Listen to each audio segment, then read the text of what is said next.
거인들을 이긴 다음 세대, 거인들을 이긴 다음 세대라는 제목으로 하나님 말씀을 전합니다. 우리는 지극히 개인주의 시대에 살고 있죠. 그러다 보니까 내게 온 여러 가지 상황들을 나의 지난날의 행동에서 또는 나의 지난날의 선택에서만 보려고 하는 그런 사고방식이 아주 있습니다. 내 윗대에 어떠한 영적인 배경이 있었는가, 또 나를 이때까지 길러온 사람들과의 관계 속에 나는 어떠한 약속과 맹세가 있었는가, 여러분 이런 것들을 성경적으로 넓게 볼 수 있게 되기를 바랍니다. 기도하면서 기도한다고 정신없으면 안 돼요. 정신을 차리고 기도를 정리를 해 들어가야 돼요. 기도하면서 하나님의 신에 감동되는 정리 속으로 들어가야 될 줄 압니다. 무턱대고 막 기도하고요, 왈왈대고 이러면은 올바르지 않은 겁니다. 기도하고 하나님의 인도, 하나님의 역사, 응답이 어디에 나타났는지 그걸 감동을 입어야 됩니다. 선대의 믿음은 후대의 현실이 된다. 아브라함에게 너의 자손을 하늘의 별과 같이 바닷가의 모래같이. 근데 아브라함은요, 아들도 하나 없어요. 아들 몇 명이 있고 아들이 한 10명 되고 너 후손을 하늘의 별처럼 해주겠다 그러면 뭐 믿어질 수도 있겠죠. 근데 아브라함이 말씀에 의지해서 믿은 겁니다. 상황을 믿은 게 아니에요. 말씀을 믿었어요. 상황은 전혀 그렇지 않아요. 바닷가에 모래는 고사하고 모래톨 하늘도 없다니까. 근데 주님의 말씀에 믿음을 합한 거예요. 어떻게 됐습니까? 그의 자손들이 창세기 46장에 보면요, 큰 민족을 이루게 되는데 애굽이라는 제국을 인큐베이터 삼아서 큰 제국을 이루는 거예요. 출애굽기 1장 7절에 보니까 창성하여 그들이 온 땅에 가득해졌는데 애굽 원주민들이 두려워할 정도로 가득해졌다. 하나님 말씀은, 약속은 이루어집니다. 믿는 자에게 이루어져요. 그 약속을 믿음으로 받는 자에게 이루어져요. 하나님의 맹세의 말씀은 다 주어져 있지만 그 들은 바 말씀이 유익되지 못한 것은 믿음을 합하지 아니한 연고라고 했습니다. 오늘 말씀에 믿음을 합해서 말씀 성취의 역사의 주인공들 되시기를 바랍니다. 출애굽기 3장에 모세를 보내시면서 내가 너희를 이끌어내어서 젖과 꿀이 흐르는 땅, 너희 조상 아브라함, 이삭, 야곱에게 약속했던 그 땅에 들여보내주겠다. 근데 이걸요, 모세와 참 다행인 것이 이 장로들이 믿은 거예요. 그러면서 진짜 하나님께서 우리를 돌아보셨구나, 권고하셨구나, 이렇게 깨닫게 된 거예요. 얼마 지나지 않아 가나안 온 땅을 차지하게 됐다는 것을 성경은 말씀하고 있습니다. 얼마나 약한 민족입니까? 노예였거든요. 근데 노예인 상태인데 땅을 주겠다. 그것도 여기 주변에 조금 귀퉁이 땅이 아니고 가나안 땅을 통째로 주겠다. 현실만 보면 안 믿어지죠. 그러나 믿음으로 따라 나선 자들은 약속의 땅을 유업으로 받았습니다. 더 신기한 것은 사무엘상을 펴서 보면 이 한나가 나실인 사무엘을 응답을 받고 감사의 기도를 드리는데 아주 희한한 기도가 나와요. 사무엘상 2장 10절에 자기 왕에게 힘을 주시고 기름 부음을 받은 자의 뿔을 높이실 것입니다 하면서 찬양하는 거예요. 이 한나가 이 찬양 부르던 당시에 이스라엘에 왕 없었습니다. 왕의 제도가 있기 전이에요. 그런데 한나가 믿음으로 하나님께서 세우실 왕을 미리 내다봤는데 한나의 아들 사무엘이 나중에 실제로 왕을 세우게 되죠. 여러분, 선대의 믿음은 후대의 현실이 됩니다. 성경이 이걸 반복해서 증거하고 있잖아요. 다윗에게요, 하나님께서 다윗 언약 주시면서 네 허리에서 날 자가 전을 건축하게 될 거고 그 왕위를 내가 견고하게 해주겠다라고 했는데 현실을 보면요, 어떠냐, 아들들이 다 깜들이 아니야. 아들들이요 막 죽어나가고 이래요. 이 약속 안 이루어지겠는데 이럴 수 있잖아요. 근데 다윗이 약속을 믿었다는 확실한 증거, 성전 건축 계속 준비하는 거 있죠. 믿는 사람은 준비합니다. 믿는 사람은요 행동해요. 다윗이 성전 건축 계속 준비하는, 왜 준비해요? 하나님이 될 거라고 하셨으니까. 보란듯이 역대하 1장 1절에 보면 다윗의 아들 솔로몬의 왕위가 견고하고 그가 심히 창대했다, 이렇게 기록하고 있어요. 신약에 넘어와서 사도 바울이요 사도행전 19장에 쫓겨다니는 시절 아닙니까? 19장 20장이면은 이 바울이 막 화난 군중으로부터요, 막 몰매를 맞을 위기를 겪은 뭐 그런 시기입니다. 그런데 이때에 바울이 뭐라고 하느냐? 내가 로마도 보아야 되겠다. 그로부터 불과 250년 뒤에 이 바울의 제자들과 그의 제자의 제자들이 기독교가 로마에 공인되는 일에 쓰임받은 것이다. 콘스탄틴 황제 때 기독교 공인되고 이어서 392년 테오도시우스 황제 때에 로마의 국교로 채택이 되게 되죠. 핍박당하면서 쫓겨다닐 때는 상상도 못했던 일이에요. 그러나 이것을 믿음으로 받게 됐을 때 현실이 되고 이루어진 줄로 믿습니다. 칼빈이 1536년 제네바에 이제 초대받았어요. 그래서 이 도시를 좀 개혁을 해달라. 이 도시에 이제 성경적인 개혁을 해 들어가기 시작한 겁니다. 물론 반대도 직면을 많이 했지요. 심지어 제네바에서 칼빈이 쫓겨난 적도 있었지 않습니까? 근데 이 제네바가 그렇게 되고 있는 동안에 한 시골 출신 청년이 여기 오게 된 거예요. 이른바 스코틀랜드 출신의 존 낙스입니다. 이 낙스가 사실은 전쟁하다가 포로로 잡혀가지고 프랑스 그 갤리선 끌다가, 갤리선이 이게 노졌다가 극적으로 탈출해가지고 스위스 제네바까지 어떻게 굴러온 거예요. 그 도시를 보고서 이 낙스가 충격받은 겁니다. 전부 막 성상 숭배하고 중세 천주교가에 완전히 찌들어져 있는 그러한 도시들만 보다가 제네바에 오니까 너무 신선한 거예요. 사람들이 타락도 안 해. 하나님 말씀을 배워. 그러면서요, 사람들이 아주 맑고 아주 건강하고 그리고 그 도시에 산업을 일으키고 막 이런 것을 본 거예요. 낙스가 그렇구나. 그래서 고국으로 돌아가서 1560년에 스코틀랜드 종교개혁을 이루게 된 겁니다. 이게 장로교회의 시작이었어요. 그러면서 그의 후예들이, 낙스의 후예들이 1638년 국민 언약을 맺고 이스라엘 이후에 최초로, 뭐 그렇게 자랑할 만해요. 그들의 행보를 보면 이스라엘 이후에 최초로 우리는 하나님과의 언약 백성이 되었다. 이러면서 온 국가가 올바른 성경의 가르침으로 회복되는 역사가 일어난 겁니다. 뒤이어서 약 10년 뒤죠. 뒤이어서 웨스트민스터 신앙 고백서가 이 스코틀랜드 언약도들에 의해서 사실은 모든 초안이 이제 만들어지고 그렇게 되게 돼요. 당시에 이 잉글랜드, 영국 국왕이 있던 잉글랜드는 왕이 다 그 지역의 목회자들 임명하고 그런 시스템이었거든요. 근데 스코틀랜드 언약도들이 군사를 이끌고 내려가가지고 압박을 하는 겁니다. 종교개혁하라고 압박을 하는 거예요. 이게 지금 교회사거든요. 압박을 하고 이렇게 하면서 이 밖에서는 전쟁하고 있고 안에서는요, 이 신앙 고백서가 만들어지고 있는 거예요. 오늘날까지도 개혁주의 수많은 세계 교회들이 이 신앙 고백이야말로 성경에 정말 부합한 신앙 고백이다 하는 그 아주 보화 같은 신앙 고백서가 여기서 나오게 된 거예요. 칼빈은 작은 도시에서 꿈을 한번 꿨어요. 작은 도시에서 믿음으로 행했어요. 그런데 이게요, 도화선이 돼가지고 전 세계에 영향 끼치는 일이 된 것입니다. 선대의 믿음은 후대의 현실이 된다. 히브리서 11장에 믿음의 인물들을 쭉 나열하고요, 마지막에 가서 뭐라고 하느냐, 이 사람들이 다 믿음으로 말미암아 증거를 받았으나 약속을 받지 못하였으니 이는 하나님이 우리를 위하여 더 좋은 것을 예비하셨은즉 우리가 아니면 저희로 온전함을 이루지 못하게 하려 하심이니라 라고 했습니다.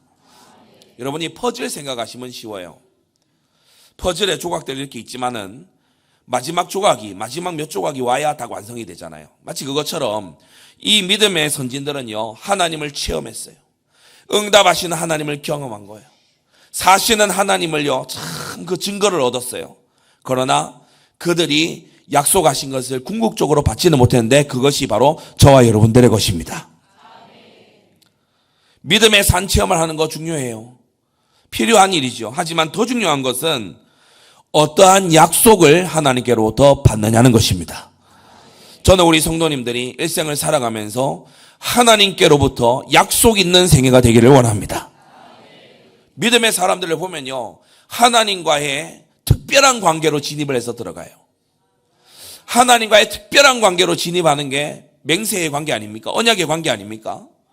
그 이후에 모든 것이 달라집니다.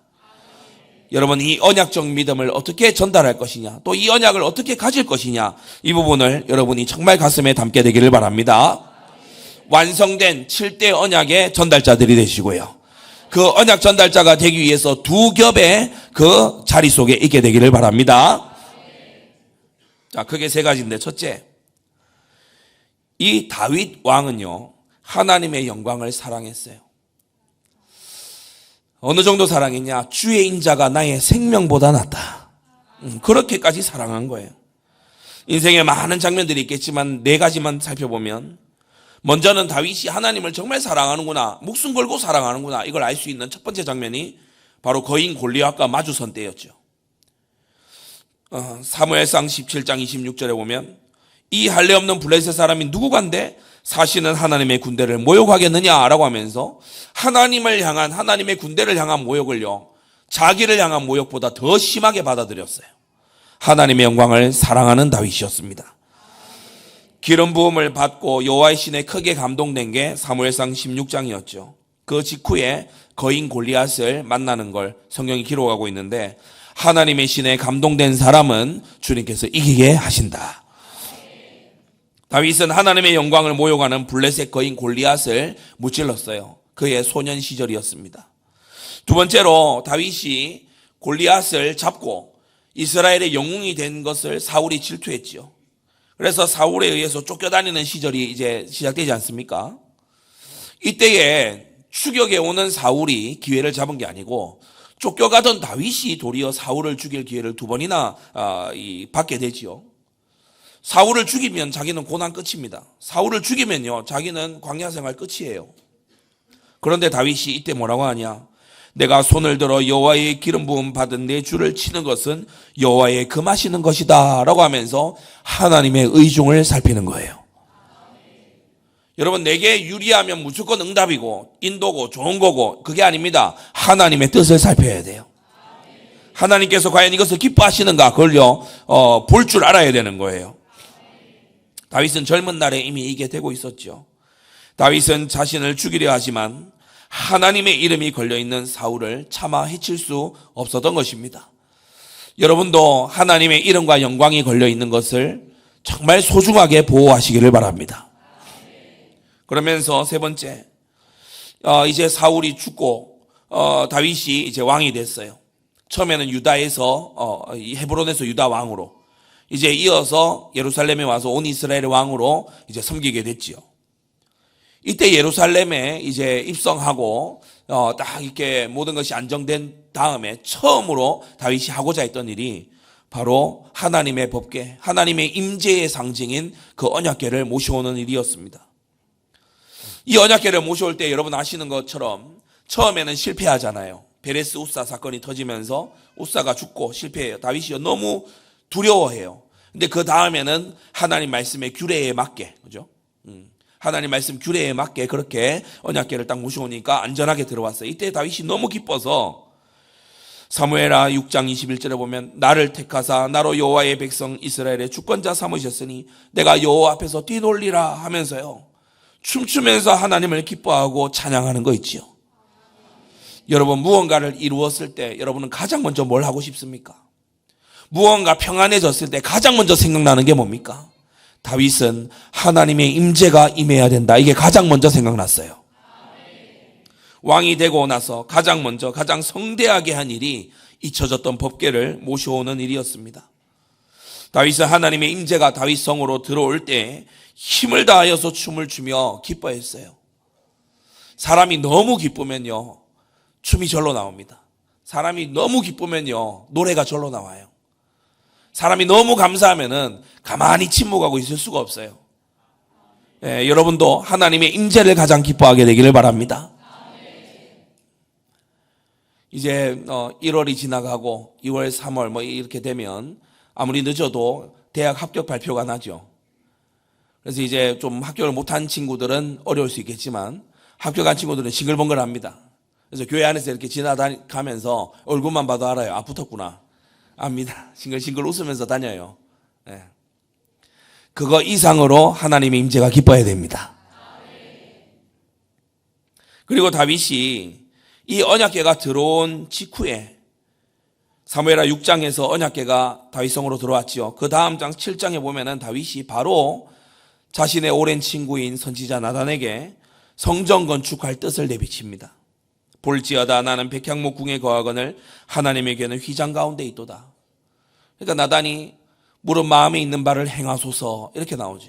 그러니까 둘 사이에 많은 대화가 오고 갔던 거예요. 근데 그걸 요약하면 이렇게 되는 겁니다. 다윗을 향해서 하나님이 선지자나 주의 종을 보내셔서 너 성전 건축해라 이렇게 명하신 적 없어요. 그러나 다윗은 이제는요, 명한 대로 순종하는 수동적이고 아동적인 그런 자세를 넘어서서 어린아이의 수준을 넘어서서 하나님의 영광을 위해 성전 건축을 자원하기에 이른 겁니다. 아이가 어릴 때는 부모님이 항상 뭘 달라고 그래요. 떼쓰기도 하고 울기도 하고 그러죠. 그러나 자녀가 조금 장성하게 되면 어떻게 합니까? 부모님에게 무언가를 해드리려고 하죠. 다윗이 바로 그러한 신앙을 가지고 있었던 겁니다. 자, 그 두 번째로 이렇게 하나님을 목숨 걸고 사랑하고 하나님의 이름이 걸린 일이라면 자기를 죽이려는 자도요 용서하고 하나님의 영광을 사랑하기 때문에 왕이 된 다음에 가장 먼저 언약궤를 모셔오고 주의 전을 짓고자 하는 마음을 누가 시킨 적도 없는데 가진 이러한 다윗에게 하나님께서 언약을 주신 것입니다. 여러분 인생을 살면서 하나님의 눈에 발견되기를 애쓰십시오. 하나님의 눈에 발견되기. 하나님의 눈에 내가 발탁이 되고 싶다. 대학 붙는 것보다 회사 들어가는 것보다 이게 더 간절해. 하나님의 눈에 내가 발견되기를 원한다. 다윗이 발견된 거예요. 그래서 나단을 보내서 네 가지를 딱 약속해 주시죠. 네가 성전 건축할 그런 마음을 가졌냐. 아이고 기특한 나의 다윗. 너가 그렇게 성전 건축할 마음을 가졌냐. 네가 전쟁에서 많은 피를 흘렸기 때문에 너는 성전 건축하지 못하게 하지만 대신 내가 나의 축복을 너에게 주겠다. 그러면서 네 가지 해주시죠. 내 이름을 존귀하게 만들어주겠다고 하십니다. 오늘도 우리는 믿음의 선진으로 다윗의 이름을 거명하면서 그의 신앙을 본받을 것을 교훈받고 있어요. 하나님의 영광을 사랑하는 자를 하나님은 영광스러운 생애로 만들어주신다. 여러분 하나님의 영광을 사랑하시기 바랍니다. 우리는 하나님의 형상이라서 하나님의 영광을 나타낼 때 가장 본래의 모습이 돼요. 하나님의 영광을 나타낼 때. 그리고 두 번째 다윗에게 하나님이 약속해 주시죠. 너를 모든 대적에게서 벗어나 평안하게 해주겠다. 그래서 다윗의 생애 동안 전쟁했다 하면 이기고요. 반역이 일어나도 다윗을 잡지 못하는 거예요. 다윗의 군대가 계속해서 이기는 이유가 뭐냐? 하나님의 약속이 있기 때문에 그렇습니다. 다윗 군대가 훈련을 많이 해서 그게 근본 이유가 아니에요. 장수들이 많아서 그런 게 근본 이유가 아니에요. 하나님이 이기게 하시니까 이기는 겁니다. 그리고 세 번째, 네 허리에서 날짜가 나를 위해 전을 건축할 것이고 내가 그 나라의 왕위를 영원하게 해주겠다. 이렇게 약속하셨죠. 유다 왕국은 망했지 않습니까? 다윗의 자손 예수 그리스도께서 하늘과 땅의 모든 권세를 가지고 세세토록 왕노릇 하십니다. 그러니까 이게요, 비교할 수 없는 영광 속으로 들어가는 거예요. 그리고 네 번째, 나는 그 아비가 되고 그는 내 아들이 될 것이라고 하시면서 다윗의 자손들을 친히 하나님 당신의 아들들로 여기고 관리해 주겠다고 하시죠. 얼마나 든든한 약속인지 모릅니다. 하나님께서 다윗의 자손들을 당신 자신의 아들로 대우해 주시겠다. 이와 같은 약속을 주시는 거예요. 중요한 것은 하나님의 눈에 발견되느냐 하는 것입니다. 오늘 이 오후 예배에서 가장 중요한 이 말씀 가운데 아주 중요한 부분을 하나 꼽으라면 하나님의 눈에 발견되는 자가 되시길 바랍니다. 제가 아주 감명 깊게 읽은 책 중에 우리 툴리안 차비신 목사님이 쓰신 책일 겁니다. 당신은 하나님을 아는가? 하나님도 당신을 아는가? 뒤에 문장이 찌르는 거죠. 당신 하나님 아는가? 하나님도 당신을 아는가? 여러분 하나님이 아시는 자 되기를 바랍니다.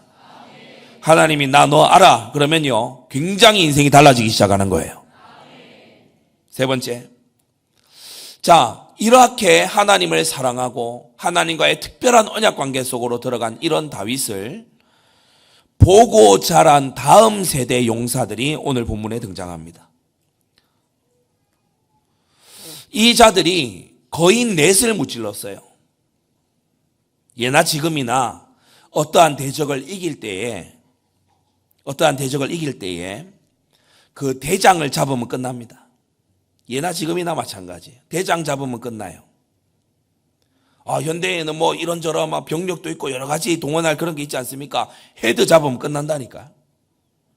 이 블레셋과의 전쟁에서 거인 넷이 아주 블레셋의 그런 이 의지할 그런 아주 이 맹장들이었는데 이 다윗을 보고 자란 다음 세대들이 이 거인들을 다 무찌른 거예요. 놀라운 일이 이때에도 있었고 믿음으로 받는 자들에게 그대로 성취될 줄로 믿습니다.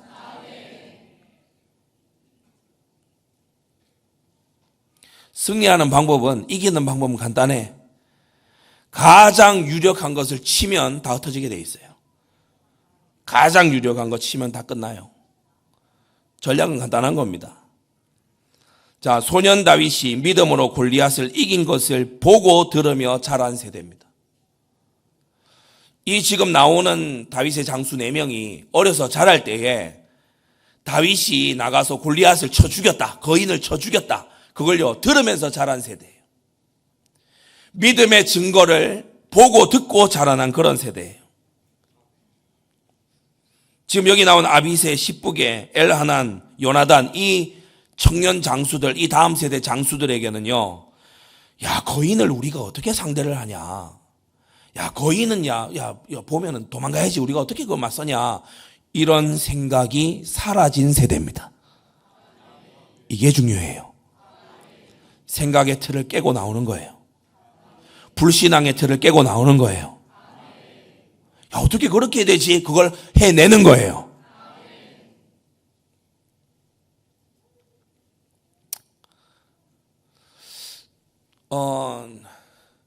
사람들이 세운 것이 많이 있는 곳에 살아가는 만큼 믿음이 떨어집니다. 제가 서울에 이렇게 있어 보면 전부 다 사람이 만들었거든요. 막 이렇게 도시의 건물들도요, 막 사람이 막 만들었어요. 다 사람이 만들었어. 길에 다니는 자동차를 다 사람이 만들었어. 농촌에 사는 것보다 도시에 살면 훨씬 더 사람이 만든 걸 많이 봐요. 그래, 은연중에 생각에 뭐가 들어가냐? 사람이 다 한다. 맨파워. 결국 사람이 다 하는 거 아니냐? 이게 자꾸 들어가는데 여러분 이 생각에서 벗어나야 돼요. 하나님의 역사를 체험하는 생애가 되려고 하면 인본주의에서 벗어나야 돼요. 사람은 근본이 아니에요. 하나님께서 모든 걸 다스리고 계십니다. 다윗은 골리앗보다 크신 분을 봤어요.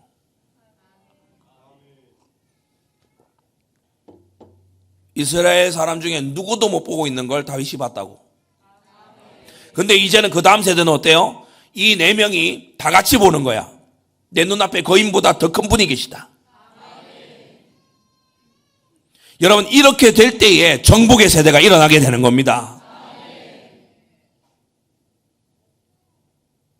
제가 청년들에게 지난해였나요? 수련회하면서 그랬어요. 주 안에서 무엇이든지 가능한 청년이다. 청년의 때에 도전해야 된다. 죄가 아니라면 도전해야 된다. 청소년 대학 때에 뭐 할 겁니까? 죄가 아니라면 도전해야 돼요. 고등학교 때 지금 돌이켜보니까 정교조 선생님이었던 것 같아요. 수업 시간에 온 헛소리를 하는데 다른 헛소리는 그나마 뭐 참고 넘겼어요. 우주는 13차원으로 되어 있는데 예수는 5차원에서 왔다나? 건드리면 안 되는 걸 건드린 거예요. 그래서 제가 그 선생님을 두고 기도하기 시작했어요. 그 발언을 하고 나가자마자 제가 온 반 애들한테 저 선생님이 예수님을 잘 알겠냐? 어려서부터 교회 다닌 내가 예수님을 잘 알겠냐? 내가 예수님을 잘 안다. 저 선생님은 쥐뿔도 모르고 지금 저런 얘기하는 거다. 그러니까 몇몇 애들이 동조를 해줘요. 그래 맞아. 교회 다니는 정원이가 알지. 저 선생님이 교회도 안 다니는데 뭘 알겠어? 어려서부터 선동의 기질이 있었어요. 어느 날 이 선생님을 만나서 제가 정확히 복음을 전해야 되겠다. 그래가지고 벤치에 앉아서 손을 이래가지고 복음을 전하는데 사진 찍기가 취미인 그때 당시 우리 담임 선생님이 그걸 찍었어요. 아직 사진이 남아 있습니다. 제가요 막 눈에 거의 막 핏대를 세워가면서 막 얘기를 해요. 이분 결국 받아들이지는 않았지만 그때 당시에 학생들이 생각이 교회 다니는 학생들 많이 있지만 생각이 갇혀 있어요. 선생님한테 우리가 어떻게 복음을 전해? 선생님도 예수 믿어야 되잖아요. 선생님보다 더 크신 선생이 우리에게는 있습니다. 생각의 틀을 깨고 나와야 돼요.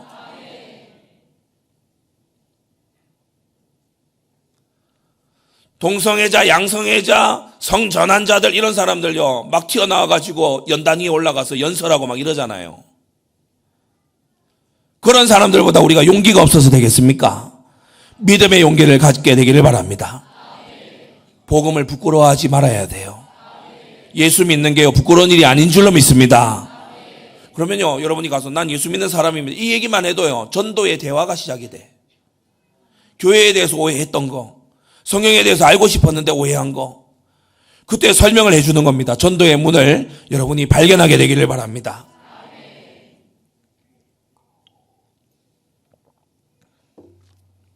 편견을 뛰어넘었어요. 편견. 오래된 불신앙, 오래된 편견, 이거 뛰어넘었어요. 자, 4명 봅시다. 이스비브놉을 쳐 죽인 다윗의 조카 아비새입니다. 다윗의 다음 세대죠. 다윗의 조카니까. 300세겔 되는 노창을 다루는, 그러면서 세 칼을 찬 거인 이스비브놉이었어요. 당시에 청동기 시대입니다. 기원전 천년경이기 때문에 발굴되는 유적이나 이런 걸 보면 청동기 시대인데, 청동검 안에서도 서로 이제 강도가 서로 달라요. 이제 여기에서 세 칼이라고 하는 것은 더 강하게 재련된, 다른 칼을 쉽게 부서뜨릴 수 있는 그러한 칼을 말해요. 그러니까 강력한 무기를 가진 이런 거인인 거죠. 이 이스비브놉이 그냥 싸우는 게 아니고 이 거인 적군 장수가 다윗을 노렸어요. 알고 있는 거죠. 다윗을 잡으면 끝난다는 걸 알고 있습니다. 이때 아비새가 날라 들어가지고 다윗을 보호하고 이 거인을 쳐 죽인 거예요. 그러면서 다윗의 신복들이 부탁하지요. 왕은 다시 우리와 함께 전장에 나가지 마옵소서. 이스라엘의 등불이 꺼지지 말게 하옵소서라고 했습니다. 다윗은 신정국가 운동의 구심점이죠. 정신적 지주입니다. 언약의 장본인이기도 하죠. 여러분이 말씀을 오해하면 안 되는 게, 다윗을 하나님께서 지켜주겠다고 했다. 그러니까 가만히 놔둬도 다 지켜주실 거다. 여러분, 그것은 말씀을 올바르게 대하는 태도가 아닙니다. 하나님이 다윗을 지켜준다고 하셨다. 내가 그 말씀에 동력해야 되겠다.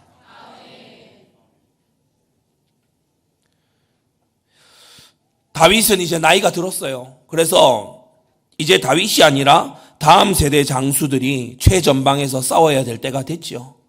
전장의 세대 교체가 일어나고 있는 그런 모습입니다. 그리고 두 번째, 이제 다윗 없이 전쟁을 이제 시작했다. 다윗 보고 나오지 말아달라고, 너무 위험하다고 나오지 말아달라고 한 다음에 이제 장수들이 나가는 거예요. 그 첫 번째 전투가 바로 삽에서 삽을 만난 그 전투입니다. 거인 삽이라는 사람을 만났는데, 이때에 후사 사람 십부개가 나와서 이 거인 삽을 처리를 했어요. 십부개, 뭐 자주 들어본 이름 아니죠. 우리가 뭐 요압, 아비새, 뭐 아사헬 뭐 이런 이름은 좀 익숙해도 십부개는 생소하지 않습니까? 그 정도로 이름이 없는 무명 장수였어요. 이 십부개라는 장수는 역대상 11장과 27장에 보게 되면 예루살렘의 반차를 정해놓고 12반차를 정해서 군대가 순번을 도도록 하는데, 그 중에 앞에 1에서 6반차가 아니고 뒤에 7에서 12반차, 그러니까 후발대에 있는 그 반차의 사령관입니다. 다윗 없이 이스라엘과 블레셋과 맞선 첫 전투에서 무명에 가깝던 젊은 장수 십부개가 거인을 잡은 역사를 일으키게 돼요. 여러분, 하나님의 역사는 경험에 나오는 것이 아닙니다. 내 경험과 노하우와 상관없이 하나님의 역사는 이루어진다. 세 번째, 골리앗의 아우 라흐미를 야레 오르김의 아들 엘하난이 쳐 죽였다고 했어요. 이 야레 오르김의 아들 엘하난은 어디 지역 사람이라고 성경이 기록하냐? 19절에 보면 베들레헴 사람이라고 기록하고 있어요. 네, 의미가 있죠. 다윗의 동네에 출신 사람이에요. 야레 오르김을 역대상 20장에서는 야일로 표현하고 있는데, 그래서 사람들이 이제 오르김이라고 하는 것이 직공을 의미하는 것이기 때문에 직공 야일의 아들, 이렇게 봐야 되지 않냐, 그렇게 보기도 합니다. 근데 아무튼 엘하난이 나와서 골리앗의 아우를 쳐 죽였는데, 이 엘하난 역시도요, 첫째 3인이나 둘째 3인보다 뒤에 서 있는 사람이에요. 다시 말해 젊은 장수고, 그리고 이렇게 그렇게 두드러진 활약을 하던 사람이 아니에요. 근데 이 사람이 나와서 라흐미를 쓰러뜨린 거다. 네 번째, 장대한 자의 소생이 나왔는데 이 사람이 기형적인 거인이었죠. 손발 전부 6가락에 총 24가락. 이 거인을 다윗의 형 삼마의 아들 요나단이 쳐 죽였는데, 다윗의 조카입니다. 그래서 우리가 아비새와 요나단 1번과 4번에 나오는 아비새와 요나단은 분명히 다윗의 다음 세대죠. 중간에 있는 두 장수도요, 젊은 장수로 우리가 생각하게 되는 거예요. 이 6 손발가락 가진 이 사람, 24가락 가진, 여러분은 몇 가락 가지셨어요? 20가락. 4가락이 더 많아. 이 사람이 나와서 이제 최종 병기로 나오는 거예요. 끝판대장이야. 최종 병기야. 제가 관심 있게 보는 창수를 다루는 그런 채널이 있어요. 거기 이제 보면은 뭐냐면 손가락 파지법에 따라서 창술과 검술이 많이 달라집니다. 손가락이 6개씩 달려있고 발가락도 하나씩 더 있으니까요, 이게 움직임이 잘 예측이 안 되는 거죠. 그러한 적도 요나단이 무찌르도록 하나님이 역사하셨다. 그래서 이 4사람 가드의 장대한 자의 소생이 다윗의 손과 그 신복의 손에 다 죽었더라 기록하고 있습니다. 다윗은 1명을 무찔렀어요, 골리앗. 그러나 그것을 보고 자란 후대들은 거의 4을 무찌르게 된 겁니다. 우리도 이러한 믿음을 상속하고 물려줘야 될 줄로 믿습니다. 결론입니다. 예수님께서 이보다 더 큰 것도 너희가 하게 될 거라고 하셨어요. 예수님이 행한 것보다. 오늘 본문에 다윗은 거인 하나를 쓰러뜨렸지만 그의 용사들, 그의 후대 용사들은 거인 4을 무찔렀지요. 오늘 이렇게 말씀 전하면서도 이스라엘도 아마 그랬겠지만 여러분도 별로 놀라지 않습니다. 왜냐? 앞에서 다윗이 거인을 잡는 걸 봤거든요. 그래서 막 여인들이 나와서 만만이로다 하면서 막 부르는 그런 거예요. 이 4명 장수에게는 안 따라와. 왜 그러냐? 믿음으로 살게 되면, 믿음의 기도로, 언약 잡은 기도로 나아가게 되면 기적이 일상이 됩니다. 대단한 역사인데 자연스러운 것이 돼요. 이렇게 믿음으로 사는 사람들을 보고 세상 사람들은 정말 하나님이 그 중에 계시다 놀라워하게 될 줄로 믿습니다. 우리가 일천지교회를 세우려면요, 어떤 해를 맞이했을 때는 매주마다 교회가 서는 것을 봐야 돼요. 우리가 기독교 국가를 해나가기 위해서 걸출한 인재와 인물들이 나와야 됩니다. 우리 세대 세계복음화를 이루는 그 일에 우리가 부름받은 줄로 믿습니다. 지금까지 온 것보다 앞으로 하나님께서 더 큰 일을 하실 것이다. 이 4명의 용사들처럼. 우리 예수님께서 당신의 제자들에게 요한복음 14장에 말씀하십니다. 내가 진실로 진실로 너에게 이르노니, 안 믿으니까 내가 참으로 참으로 너에게 이르노니 나를 믿는 자는 나의 하는 일을 저도 할 것이요 또한 이보다 큰 것도 하리니 이는 내가 아버지께로 감이니라 라고 했습니다.